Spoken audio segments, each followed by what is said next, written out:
Halo semuanya, welcome to my channel. Kali ini kita akan menceritakan cerita yang berjudul Madu Cantik yang Tak Tersentuh. Sebelum kita mulai, jangan lupa untuk di-subscribe, like, dan komen.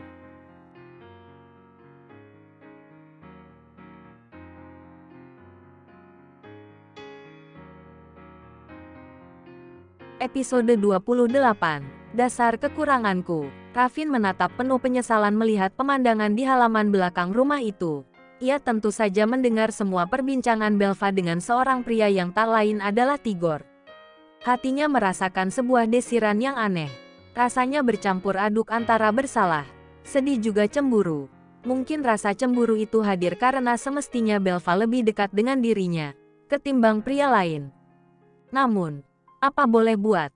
Apa yang terjadi pada Belva saat ini juga tak lain karena kesalahan Raffin, yang sedari awal tak pernah berterus terang soal hubungannya dengan Alana. Aku benar-benar bodoh. Aku selalu menorehkan luka di hatimu. Sementara pria itu yang selalu menjadi penawar rasa sakitmu, Belva. Raffin bergumam sendirian. Sebelumnya, setelah memastikan Alana tertidur pulas, Raffin beranjak dari kamar untuk mencari udara segar. Atau mungkin tujuannya keluar dari kamar memang untuk mencari keberadaan Belva. Setelah dicari-cari ke segala tempat, rupanya Belva sedang duduk sembari menerima telepon di halaman belakang rumah. Saat itu, Raffin tak langsung menampakkan diri. Ia memilih diam dan memperhatikan Belva yang sedang asyik berbincang di telepon. Ya Tuhan, apa yang harus aku lakukan untuk membahagiakan Belva? Apa aku akan menjadi suami yang benar-benar bodoh dan lemah, sehingga membiarkan istriku bersama pria lain yang lebih bisa membuatnya bahagia? Raffin merasakan desiran nyeri dalam dadanya. Apalagi saat melihat Belva tak lagi menangis dan berganti dengan ekspresi bahagia sembari sesekali terkikik karena ulah Tigor di seberang panggilan video. Sepertinya, Belva sangat bahagia bersama Tigor.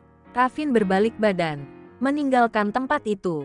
Saat akan beranjak, langkahnya kembali terhenti saat sayup-sayup ia mendengar kembali perbincangan serius antara Tigor dan Belva. Membuat Raffin tercekat. Harusnya, Raffin beruntung memiliki kamu, Belva. Kamu wanita yang nyaris mendekati sempurna. Cantik, cerdas, sukses, baik hati. Aku sampai gak tahu apa kekurangan kamu, Bel, ucap Tigor. Ia senang sekali memuji. Belva tersenyum tipis dan berkata, karena kesempurnaan itulah kisah asmaraku yang menjadi dasar kekuranganku. Aku selalu tidak beruntung soal percintaan, selalu berakhir tragis.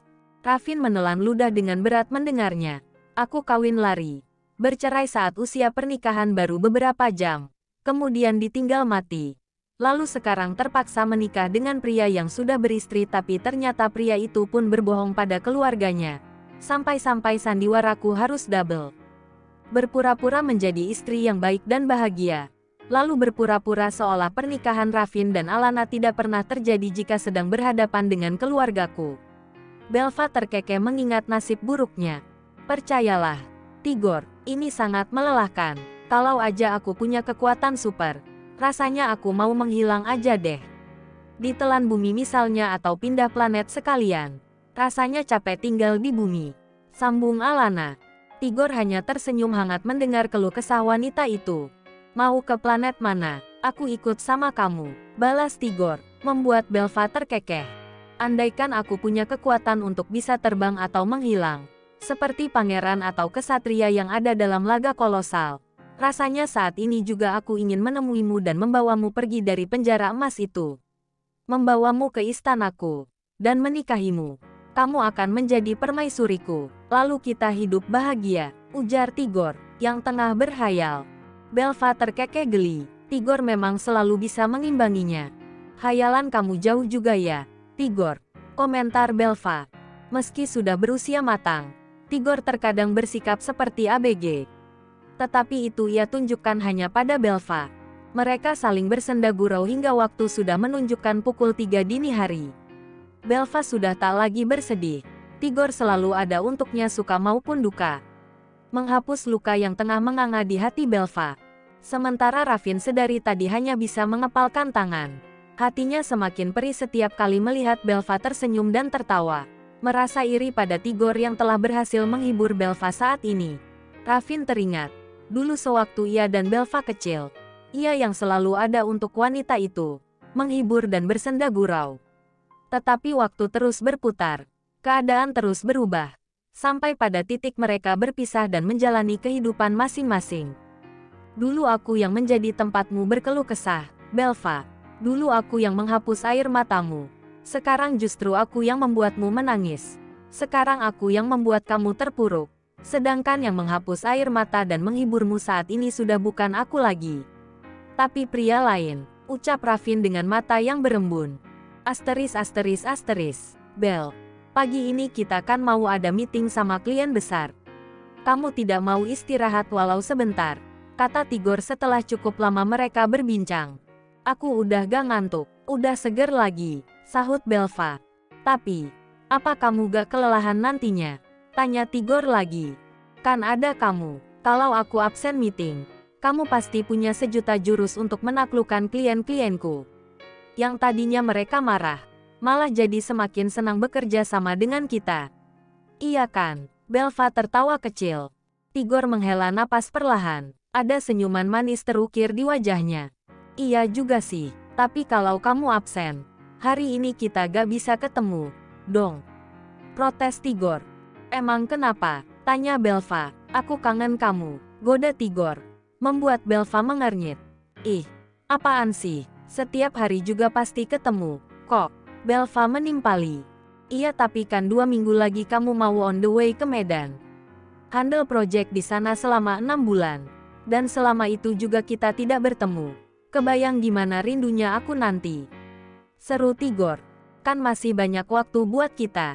Oh ya, omong-omong aku belum dapat kabar dari sekretaris pribadiku yang udah kamu janjikan itu. Hari ini harusnya kami bertemu, kan? Tanya Belva yang tiba-tiba teringat dengan hal itu. Tenang aja, dia sama seperti aku, kok. Gak akan lupa sama janji. Hari ini kalian akan bertemu. Dan aku sudah mengirimkan alamat rumahmu sama dia, ujar Tigor. Dia langsung datang ke rumahku. Oh gawat ini.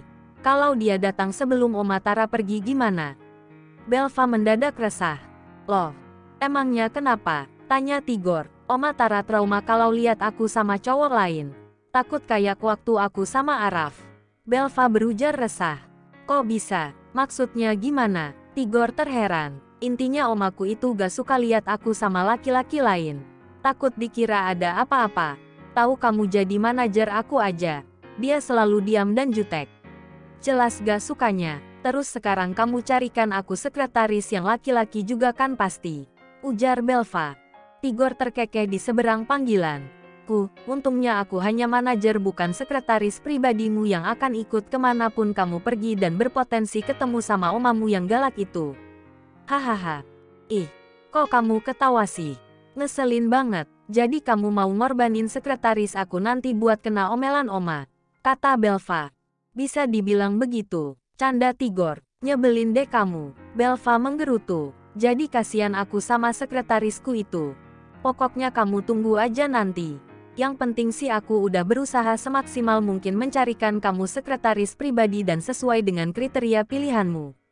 Yang pastinya akan membuat kamu nyaman dan merasa aman didampingi sama beliau, kata Tigor percaya diri. Belva menghela napas. Pikirannya kembali berkecamuk. Sudah bisa membayangkan masalah apa lagi yang akan menghampirinya setelah ini. Ya udahlah, udah resiko dan nasib aku aja kali yang selalu jelek. Palingan besok oma marah-marah sampai sakitnya kambuh lagi kalau lihat sekretarisku itu laki-laki, keluh Belva. Tenang sajalah. Semua pasti akan baik-baik aja. Berpikir positif dong, ucap Tigor. Panggilan pun berakhir setelah mereka cukup lama berbincang soal pekerjaan. Waktu pun sudah menunjukkan pukul 4 pagi. Sesekali Belva menguap, tetapi rasa kantuk sudah melebur jauh entah kemana. Seluruh tubuh Belva terasa pegal-pegal karena hembusan angin malam yang begitu dingin. Sembari berjalan ke arah dapur dan menuju kulkas ia meregangkan otot-ototnya. Namun, matanya melebar dengan langkah yang terpaku saat melihat Ravin tertidur di kursi santai dekat dapur. Ravin, gumam Belva. Ia kemudian melangkah dan mendekat ke arah suaminya. Benaknya menerawang. Seingatnya semalaman itu Raffin berada di kamar utama bersama Alana. Dan terakhir ia melihat dapur pun tampak kosong. Raff. Belva membangunkan Raffin. 2 kali panggilan. Cukup membuat Raffin mengerjapkan mata. Kok kamu tidur di sini? Tanya Belva saat Raffin sudah terbangun. Matanya merah dan wajahnya terlihat sangat lelah.